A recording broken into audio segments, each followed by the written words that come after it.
নমস্কার বন্ধুরা, আজকে আবার ফিরে এলাম। যে বিষয়টা নিয়ে প্রথম দিন বলেছিলাম, মোটর ভেহিকলস অ্যাক্টের একটি বিশেষ ধারা নিয়ে, তারই একটা ছোট্ট ভাগ বলে দিই আপনাদের। সেটা হলো অনেকেই ভাবেন মালিকানাহীন যে গাড়ি, এখন মালিকানাহীন গাড়ি তা বলতে আপনারা কি বোঝেন? এখন অনেকেই একটা ছোটোখাটো এগ্রিমেন্ট বা একটা ছোটোখাটো ওই 2930 ফর্ম বা একটা ছোটোখাটো লেখা কোনো কাগজে লিখে নিয়ে ভাবেন যে তিনি মালিক হয়ে গেলেন। আইনত এর কোনো বৈধতা নেই।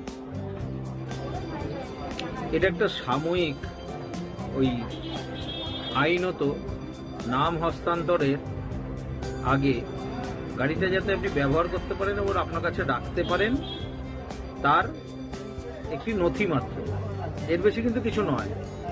তাই যখনই আপনারা কোনো গাড়ি কিনবেন, ওই কাগজ বা ওই নথিগুলো যেগুলো বানাবেন সাময়িকের ব্যবহারের জন্য, সেগুলোর উপর বেস করে মালিকানা ক্লেম করবেন না এবং গাড়িটিকে যত সম্ভব চেষ্টা করবেন রাস্তায় না চালানোর, এবং চালালেও নিজেকে মালিক প্রতিপন্ন না করে বরং একটি সাময়িক গাড়িটিকে ব্যবহার করার অনুমতিপত্র রেজিস্টার্ড মালিকের থেকে নিয়ে তবেই চালাবেন।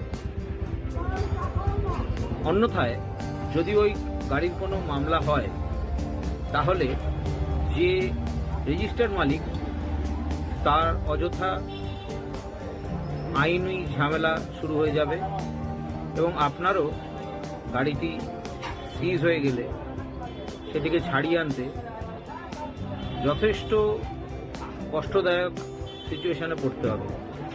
তাই এগুলো অ্যাভয়েড করার জন্য চেষ্টা করবেন এই ধরনের কাজ না করা। আজকের মতো এতটুকুই, ধন্যবাদ।